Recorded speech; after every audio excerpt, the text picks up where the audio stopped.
Om.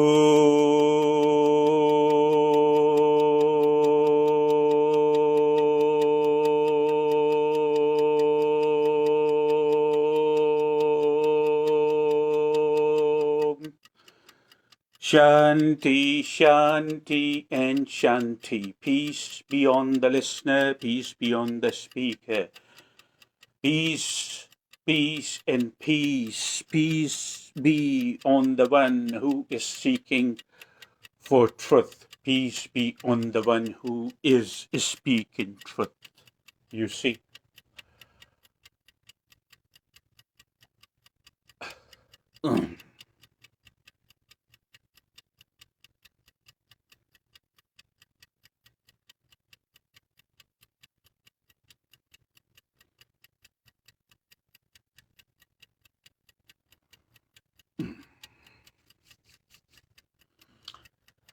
I took a moment of silence and pause so you can settle down as you start perceiving me, the sound of my voice and my physical appearance.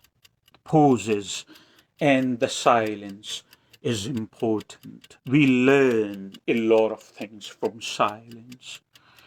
That's why it's important to maintain silence sometime, ideally in the beginning of the day. Somebody last night inquired me in an email that we have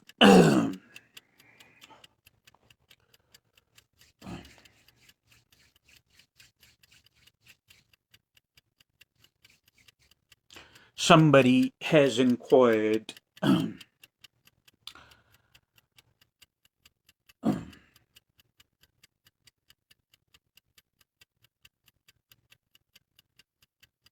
somebody has inquired me last night in an email to me.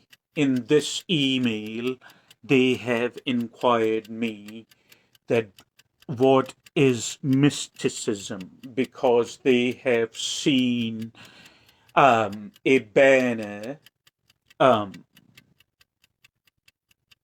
or the correct word, not really the banner, but the correct word would be the cover photo on my Facebook page, and they have seen a cover photo on my YouTube channel, which says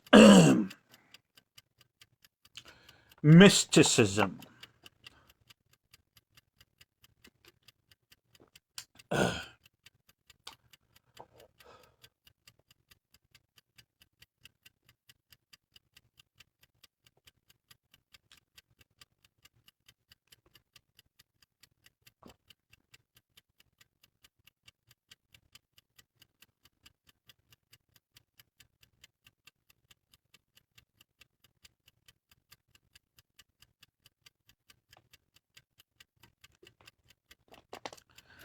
Which says mysticism on the banner or on the cover photo of my Facebook profile and the profile or the channel on YouTube. It says mysticism. So they have inquired that what is mysticism? Are you a mystic? They have inquired what is mysticism, and are you a mystic, or do you consider yourself a mystic? Can you please elaborate on what is mysticism? So I would definitely elaborate on that one. The question, the email basically is quite long and in detail. They are asking quite a few things in the email. First, they are asking what is mysticism. Then they are asking me if I consider myself a mystic, and how mysticism basically how mysticism makes a change in our daily life or in our normal life. You see, this is all mentioned in that email. That what is mysticism? Do you consider yourself a mystic? And also how mysticism plays a significant role in our daily life or in our normal life. I hope you are following me. So we are going to look at profoundly as we always do, me and you together. First of all, can you please tell me what is normal life? Okay. First of all, somebody said normal is overrated. I cannot say for sure that I disagree with that, but we'll look into it. First of all, can you tell me what is normal? Normal is what you consider normal is that you have a job, either full time or part time. In most cases, you have a full time job because this is what you think life is. And then you have a family, you have a spouse, you have a partner, you have a few kids, and your siblings and your parents. What's happening here that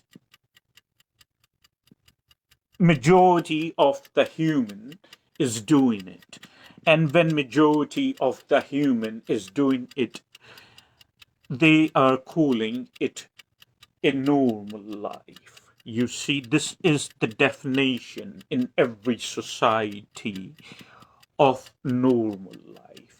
I have mentioned that before, that I have been quite a few places in the world. I have traveled quite a few places. I have traveled quite a few countries. And I have seen different forms of life. I have seen different features of life. I have seen different walks of life. And there are certain things that differ from a culture to culture. There are certain things that differ from culture to culture. It depends on the culture that what things are they, or what happens in that particular culture. But there are several traits in every country, there are several traits in every culture that more or less are same. I wouldn't say if exactly, but more or less are same. And they also live, no matter what country you go, they also live in the delusion that they are basically leading a normal life. Normal life becomes they have a job. Again, as I mentioned, if you remember my words, as I mentioned not long ago, normal life becomes that you have a job. Normal life is basically a routine life. In every country, these traits remain the same, no matter where you go. Normal life becomes a routine life. What you are doing over and over and over in a routine on the regular basis, that becomes the normal life, you see. And that also, it's the human has become conditioned to embrace certainty, stability, and certainty. You see, I am not saying it's a natural process. If you follow my words, I am saying the human has become conditioned, no matter what human it is, no matter what country it is. As I said, the culture may differ from country to country, but there are certain traits, if you follow my words and if you remember what I said not long ago, that there are certain traits and they are very same and they are very similar in every society. That human understand or comprehend as normal life. What is normal in human mind is basically a routine, a, a consistency, a stability. That's what humans understand as a normal life. Every now and then, when they get tired of this normal life, what we understand as normal life, they take a vacation. They go and they travel somewhere and they spend some time and it gives them a relief. Then they come back to their normal life. What you understand as normal, if you focus and if you pay attention, the same normal is basically a barrier or a boundary around you. This concept of stability gives you a security. This concept of stability gives you stability, the routine. It is your comfort zone. You see, anything which deviates, it means anything which deviates, which goes a little out of their routine, out of that pattern, humans become very concerned. You understand? If there is a little or slight bit of change, if there is a bend in the routine, they become very concerned because now they are resisting the change, if you understand what I'm saying to you. So they become very concerned. They look at that change. That change is as a threat to their stability and to their routine. You see? That's what most humans, I'm not saying all of them, but that's what most humans consider normal life. Normal life is the comfort zone. Anything which deviates or they see any type of bend in the circle, they become very concerned and they think it's an attack or they look at it as a threat. As a matter of fact, it's not, basically, because what you are calling normal, and it's basically a cocoon you have built around you. It's your comfort zone. It's a cocoon. And anytime life presents a challenge, you become very restless. You become very agitated with that change. And then you look at that change as a threat. But life is constantly changing. Now, if you are looking for normal life, it would wear that very normal life would wear you out at some point. You understand what I'm saying? Let me put what I'm saying to you in a different manner. So what happens basically, I'm trying to first make you understand what you consider as a normal life. Normal life is your comfort zone. Okay, you live in that comfort zone. Anything which deviates from it, you take it as a threat to you and you become really concerned. You have heard of Charles Darwin. Charles Darwin was British, and if I remember correctly, precisely, he was English, and he was a biologist and a type of philosopher, and he read life or different type of forms of he he saw and observed and read different forms of life very closely. Charles Darwin said that in the time of chaos and in the time of trouble, um, only in the time of chaos and in the time of trouble, the species, the creature or the species which would survive are not the one who are extremely intelligent, nor the one who are extremely powerful, meaning they have a lot of strength.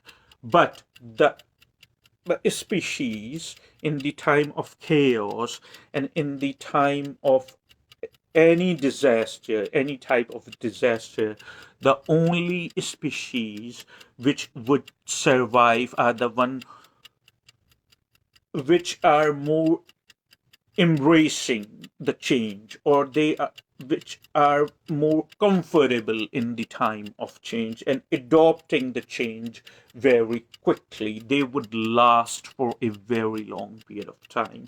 Please remember that life is always changing. What you consider normal life, or if you travel in other countries, what they consider normal life is what you consider normal life, is your comfort zone, is your cocoon. You have built a cocoon around you. You took a long period of time, basically.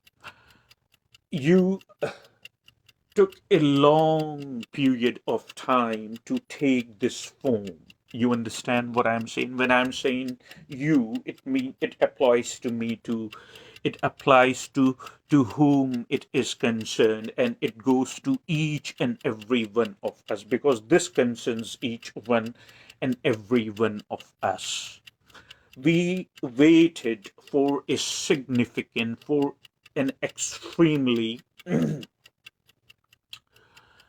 long period of time for to get this form.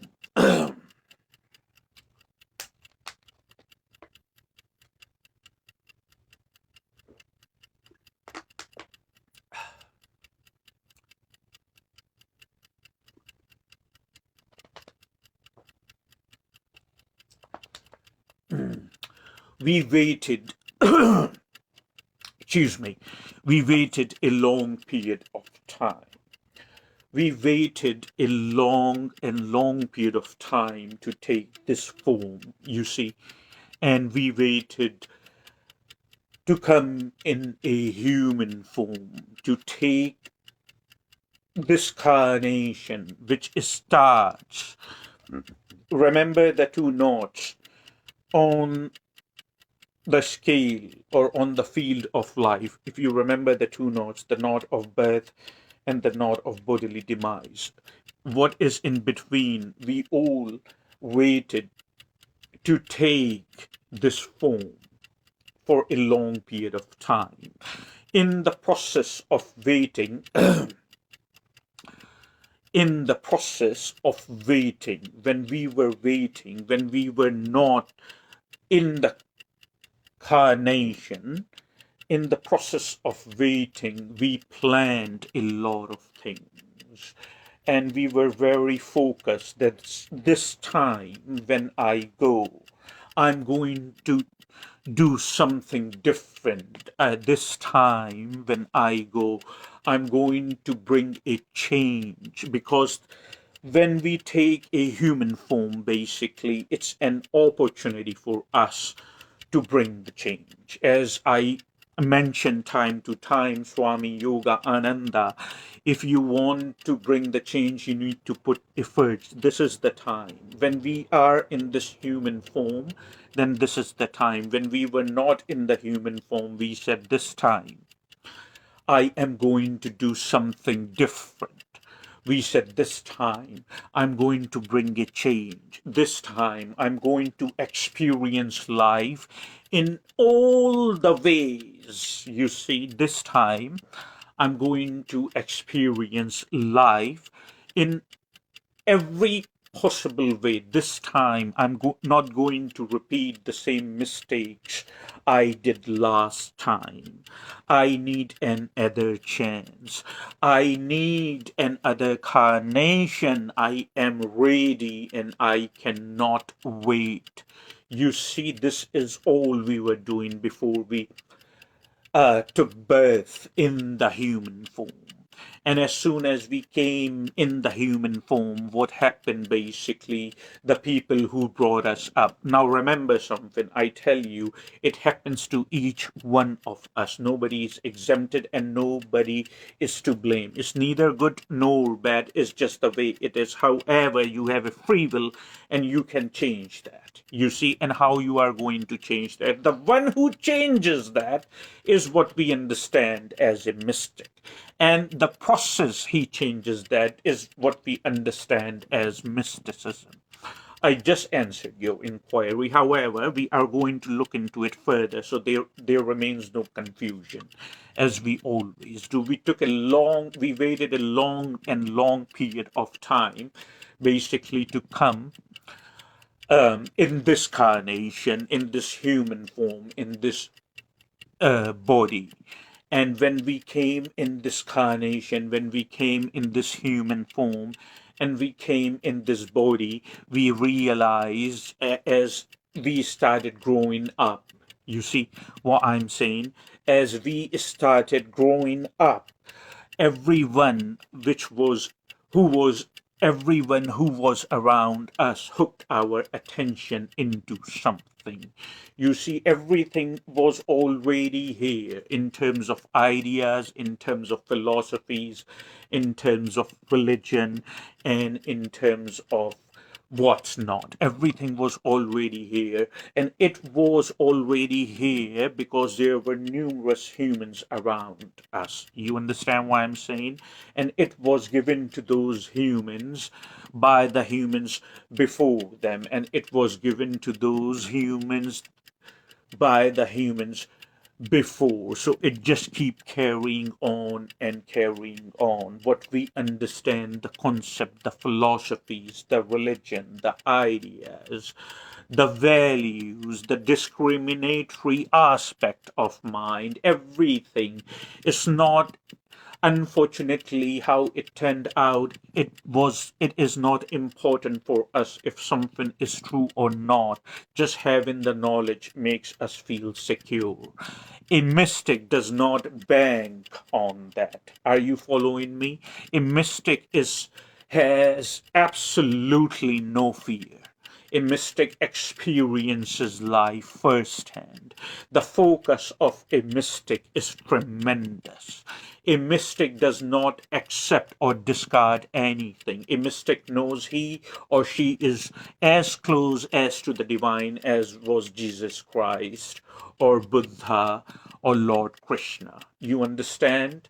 This is what mystic understands. A mystic experience life not by the handed over information which was handed over to somebody before that. This is what happens. So everyone tries to hook up our attention as we grow up. Of course, the brain, the organ in the body is new. You see, so we don't remember the time of the previous carnation. You understand? When I go in a deep and in a profound state of meditation, sometime I have the glimpses of my life. I am saying I have the glimpses of my previous life. You understand what I'm saying to you? So, but for a regular person, you see, for a regular person, of course, the regular person means a person in the cocoon. Remember, we talked about the normal life not long ago. The cocoon person, a person who is looking for security in job, in education, in family, in friends, in relationships, and all that whatnot. And there is nothing wrong with that, but this is not life. This is your cocoon. You see, I do that too, but I experience life outside of the cocoon. I am ready for any change, you see, because I have learned to examine what is being handed over to me. If I believe in that, would it go in accord with me? Or would it go against me? Would it make me comfortable or would it bring the feelings of discomfort in me? This is wisdom. When you have common sense is not always suffocated, let's open the window. That's not common sense. When you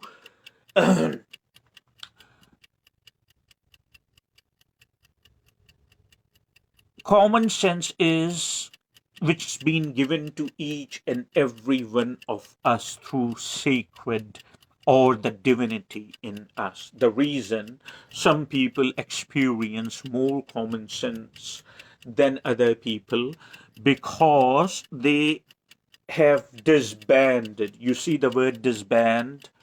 They have disbanded or unbanned themselves from these type of lies, you see. So now their perception or their awareness is clear than an average person or the regular person, the person of cocoon. So when I go in profound and deep state of meditation, I have the glimpses of my previous life. I'm not going to mention what was that. You see, that is not important. The important is your inquiry, and this inquiry is very important because you also ask in the same email the how it brings a change in your life. When you get rid of all the lies that been handed over to you, then you become very happy naturally. There is no rocket science, I'm telling you. I'm not telling you to define E is equal to MC square. You understand what I'm saying to you? It's just natural when you get rid of the lies that it becomes a natural process. You become automatically happy. There is no rocket science involved. There is no E is equal to MC square that I am asking you to solve. So, what I'm saying, a mystic does not believe if there is such thing as normal life. You understand? A mystic does not believe. A mystic does not look for outside help. If the life, if the circle is slightly bent, and mean if there is a change in the cocoon, in the comfort zone, in the secure zone, a mystic is ready for that change. A mystic, if you are following what I'm saying, a mystic is ready for that change. A mystic is ready to embrace any challenge that life present itself, because mystic is going in accord with the life. There are so many things that's been handed over to us that those things go against our nature. You understand? Those things go against our very nature. But people still do not take enough time to take a step back then and there when they are becoming so horribly miserable. They still do not, unfortunately, take time to take a step back and see what's happening. Why am I feeling so miserable on the regular basis? This is how half of the humanity is operating on this planet and have made this planet extremely sick, by the way. It's not a healthy planet. You see, this planet has become so sick because not very often or not many people are questioning what's been handed over to them. A mystic basically questions that. A mystic sees and experiences life firsthand. I would give you a I would give you an example. You know, on a particular Sunday, I was in a state of meditation, in a very profound state of meditation. It was a beautiful day, a sunny day, on a particular Sunday. And then I heard the doorbell, so I opened the door, and there was this lady, it probably in her mid 40s, and she asked me that if I ever wondered what the name of the god was. Are you following what I'm saying to you? This is where humans are living. You understand? This is where humans are living. So she was asking me that if I knew what the name of the god was. And I looked at her and I said to her, in the very first place, why would you make an assumption that what is the name of? Why would, in the very first place, why would you make the assumption that I believe if there is such thing as God? You see, because you are asking me a question which is if I knew what the name of the God is. The question you are asking is This is all I said to her. I said, the question you are asking is based on an assumption. And the assumptions you have made is that I believe if there is such thing as God, you see. And she was baffled, just kind of staring at my face. And she didn't say anything. She said, "Yeah." I said, "That's very presumptuous of you. You made an assumption that I even believe if there is such thing as God. So let the name of the God aside. You see." And she said, "So I'm trying to follow what you are saying." I said, "Okay, let me cut this down." I said, "What difference if, let's say, hypothetically speaking," I said, "I would assume, just like you right now, for the sake of argument. I would assume just like you right now for the sake of argument. Because I want to get to the truth of what you are saying, you see. I want to get to the truth to what you are saying. It's very important." That's what I told her. I said, hypothetically speaking, let's make the assumption that I believe in God, you see. And the second as and the second thing, you are you, you tell me the name of God, you see. And I want to tell you, or I am going to ask you a question, that what practical role, you see, what practical role, if I even know, if I even know the name of God, what practical role that is going to play in my daily life? That's what I ask her. I said, "Can you tell me? Do you understand what my question is?" I said, "I assume, I even give you the points, and I take your side, and I assume, okay, if there is such thing as God, and I believe in that God, and you tell me the God name, whatever the name might be, it's not important for me. Okay, whatever the name you tell me, what practical role, if I know now the name of God, what practical role, what significance it has in my life, what role that is playing, which is bringing any change in my life." So baffled, and of course baffled and speechless. You see, I'm not here to refute a particular philosophy or a human construct such as religion. It's petty. I don't waste my time doing that. There was some different lifetime, there was some different carnation. I have transcended all that. It's petty. I am not going to invest my time and my energy to refute a particular philosophy or to refute a particular human construct. Any religion is a human construct, so I'm not going to invest my precious time. What is more important for me is to bring clarity in your awareness so you can be happy, such as I am. So I asked this lady, and I said, what role that is playing in my life? You see, even if I knew the God's name, you tell me the God's name, I believe you. I said, I 100% believe you. But how that is going to change the very experience of my life that I am living right now or at any given moment? You see, I said, I want you to answer that. So she said, okay, I'm sorry. She just walked away. You see, this is the extent of the focus and average. Remember the cocoon human? This is the extent or the boundary of an average human can hold. This is the extent of the focus of an average human that can hold. You understand what I'm saying to you? And the reason I gave you this example is not to refute or downplay some type of human construct. It has no value.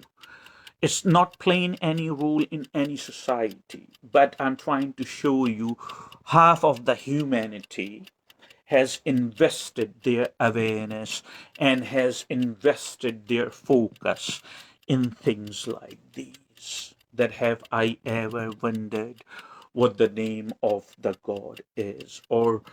Um, or am I going to heaven?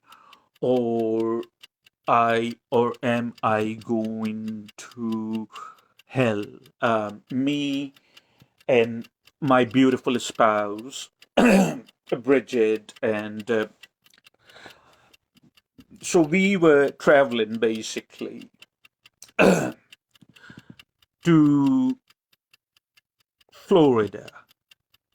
Our family, three of us, our daughter, me, and my dear spouse, Bridget. So we all were traveling to Florida, and in while we were traveling over there, um, we drove through Georgia, and we drove through Georgia, and there was a big banner, but not rather banner, but like a billboard sign there was, and it was written on the billboard, "Do you know where you are going, heaven or hell?"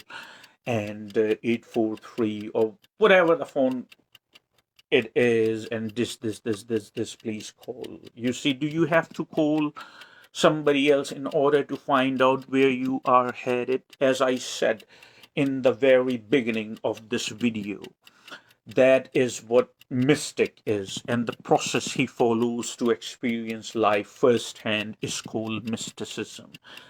A mystic does not believe that he or she has to go through somebody else in order to achieve any type of liberation, in order to achieve any type of happiness, in order to achieve any type of moksha, or in order to achieve any type of what the word in religious circle we use the term, trying to remember, salvation. You see, a mystic does not believe. A mystic believes, you understand, you do not need to go through somebody in order to tap on divine or sacred. You just need yourself, you understand, because nature knows the balance. Nature knows the balance, you see. Um, and the life force or nature does not discriminate. You understand? It does not discriminate. It does not know what discrimination is. Discrimination is the product of human mind. Discrimination in a bad way, discrimination in a demented way is the product of human mind. You understand? That's what discrimination is. It's demented and is the product of human mind. Life force or nature does not understand what discrimination is, so it does not discriminate. Each one of us, please remember that, okay? My words would guide you. Each one of us, excuse me, is equally close. Each one of us is equally close to the sacred. Each one of us is equally close to divine. Okay? It's not that for my moksha or for my liberation or for my happiness or for my salvation, I need somebody. You understand? I need a prophet. And then, or I need a messenger, or I need a sacred figure. No, I don't need anybody. I can experience life firsthand. I would give you another example what mysticism is. If you remember, you have heard of Rumi, right? Of course, he was a brilliant philosopher, but when I mention Rumi, I his name was the whole is his name was the whole line Maulana Jalaluddin Rumi, and he was from Persia. You understand? A particular followers of a particular excuse me, followers of a particular religion, they take a lot of pride uh, on him. And I would be honest with you that Rumi basically not only a brilliant philosopher, but also he was a mystic. He also did not believe fundamentally or from inner side, he didn't believe in any type of figure that would guide him for his salvation or liberation. He was a pure mystic. And I always mention that Rumi basically was a mystic.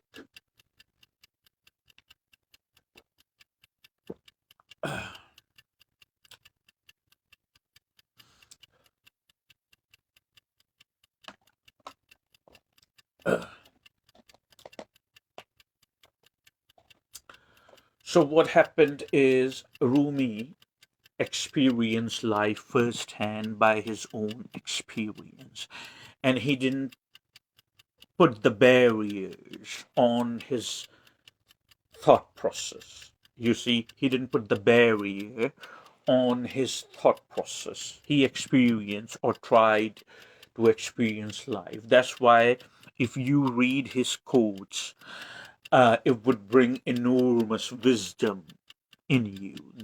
The quotes and his biography and the books he wrote or the literature he wrote, it is still read in the best schools in the world. Is still considered west east, no matter where you go. People hold Rumi up high. People hold Rumi very, very high. And he deserves to be held high, you see, because he brought a lot of clarity in people's perception. Had Rumi been affiliated with any type of philosophy or any type of human construct, he would not achieve that kind of wisdom. You see?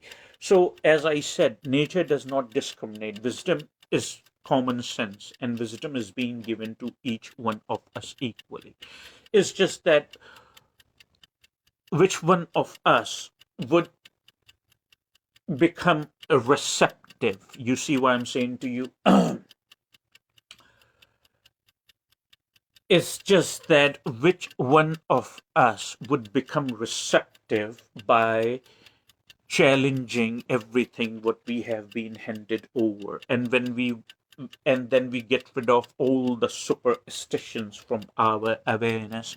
It's only natural process that we become receptive. You understand? It's only natural process that we become receptive.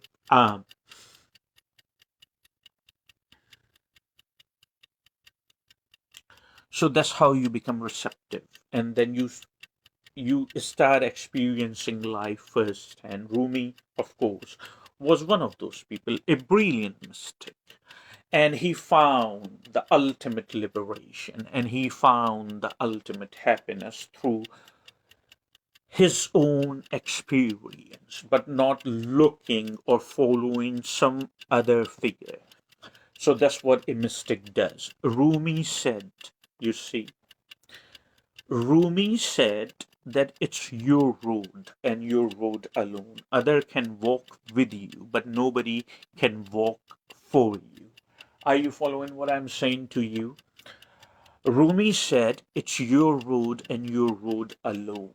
Other can walk with you, but nobody can walk for you. You have to do it by yourself and yourself only. Now, in the process, if you are joyful, you are happy, you would enjoy the journey. It's all about the journey. Or in the process, if you are miserable and unhappy, then you lost it, you see. So, what I'm saying to you that the religious figures, the philosophers, the wise people, the sages, the rishis, you or anyone cannot experience life or divinity or a prophet or a messenger, and the list goes on. You see, I have not left a single figure we usually give weight to. And it goes same to me for the same reason. You see, nobody's better here. Some of us just are more aware. So what happens is basically don't believe or disbelieve. Don't believe or discard. There is a third option to remain open, and that's what a mystic does. You see, a mystic remains open and look at what's being said and what's being told. And then a mystic uh, adopts if it is friendly. And if it is not friendly, it discards it and move on to the next one. For a mystic, it's not important that who is saying it. You understand what I'm saying to you? For a mystic, it is not important that who is saying. A mystic is not idealizing the personification of the human being. Please, I hope you understand. Sometimes I use a little rather more complex vocabulary, but I am sure that all the seers, you see, I'm sure that all the seers and all the listeners can understand that. So a mystic basically, a mystic can does not idealize the personification of the human being, but a mystic pays attention to what's being said. And if I adopt it, and if it is friendly to me, then what kind of long-term consequences or what kind of repercussions, that's the word I'm looking for in English, it would bring in my life. You see, that's how a mystic perceives life. I have answered your inquiry in such a detailed manner that I don't think if I even have left anything out. But even if you have questions, you can go ahead and write me, and try to I would try to clear your confusion as much as I can. However, I try to look at things very closely. So I have explained that through different perspectives, that nobody can bring you close to the sacred or to the divinity because you are as close as any of the prominent religious figure, whether it is Buddha, whether it is Lord Krishna, whether it is Jesus Christ or Joseph Smith or whoever you think or hold their image up high. They cannot get you close to divinity or the sacred than you yourself can. You see, yes, there are things that they said because these were selfless people. They were rather custodian of the planet Earth. You see, they they showed you way out of sympathy. They showed you way out of compassion. They showed you way that look, if it is working for me, it very well might be working for you. But it doesn't mean that they did something so you would not be held accountable for your actions. It does not work like that. Okay, time for a meditation session. And anyway, let me just wrap this up real quick. So it does not work like that, that somebody actually passed on or took hits for my salvation. No. It means that you are not holding yourself accountable for the actions you are performing to yourself and other human beings. It does not work like that. You see, please know that. It's a lie. It's a lie. It's a horrible lie, which is literally creating a lot of distances, unfortunately. Hold yourself accountable for every action that you perform. You understand? Grow from your mistakes and see what can you do better next time in the similar situation. Listen. Listening is very important. Learn to be silent. As a matter of fact, I just remembered there's somebody said that you maintain silence positions, like through your gesture, you show the position of silence or the position of shush and all that, you see. So, without going into too much detail, actually, some of these silent or shush positions are the part of a yogic practice. And number two, it indicates first, it's very significant for you to remember that first, it indicates the fundamental state of the being, which is nothing, absolute silence. That's the fundamental, excuse me, that is the fundamental state of the being. That is number one. Okay. And number two is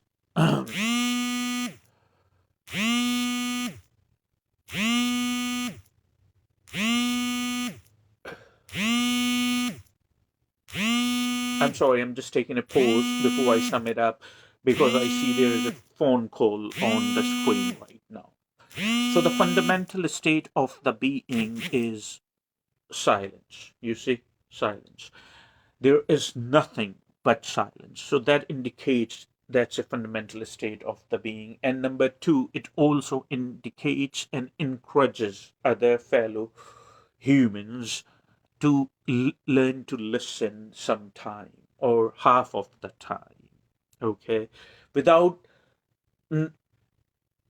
maintain a silence not only outside of yourself but inside yourself. You see, we say, oh, this person is extremely silent by nature, or this person is quiet, and this and that, we hear all these things. We need to make sure it, not only the person is silent, quiet in the three dimension, but inner silence is important because you would learn a lot of things basically through silence. You would learn enormous amount of wisdom through silence, or if you just learn to listen. So this is how you start mysticism. A mystic is not scared. A mystic knows the cause and the mystic knows its effect. A mystic can manifest even things. A mystic is a person who experiences life firsthand. You understand? Now there is a frame, you see, in every country. So that frame is fine, that everyone has to follow certain codes. That's fine. But we talked about the inner freedom. We blame everything in our side, everything outside, that why we are not happy, or somebody's trying to take our freedom away, or this away, or that away. But we never bother to look inwards, basically, that how free we are from inside. And then what we are doing for this time that we have taken. A mystic does that. A mystic challenges. What's what am I doing with this? How can I, with a mystic, as I said, remember, learns to listen and listens and pay attention and then observe a particular saying, a particular code, a particular scenario of the wisdom and observes it, focus on it without having any activity outside or inwards. As I said, silence. Please remember. And then sees very profoundly the how it can change anything in my life.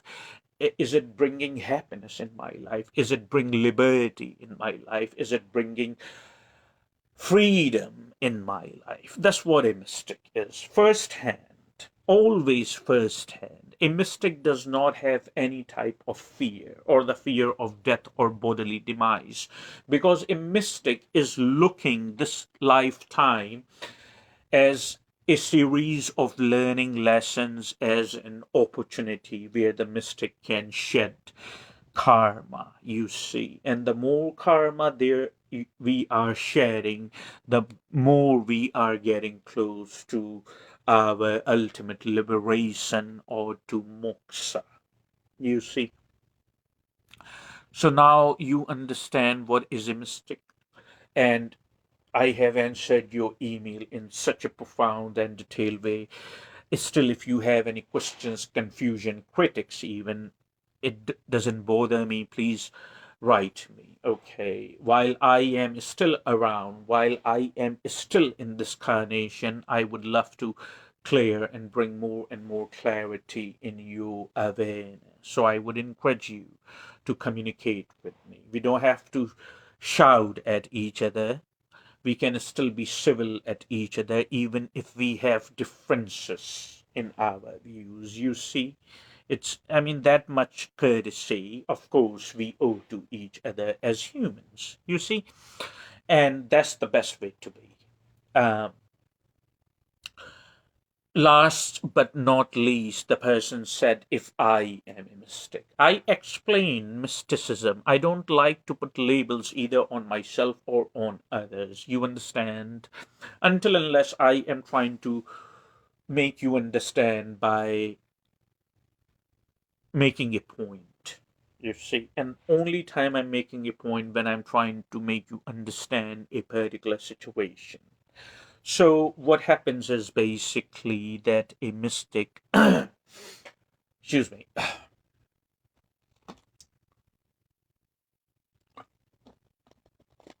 So if you remember when I mentioned about the email, and I mentioned that in the email, they asked me a question, and the question is basically if I am a mystic, or even if I even consider myself a mystic. So, with all the information, with all the words I have used to answer your inquiry, I would just leave on you that you decide. You understand?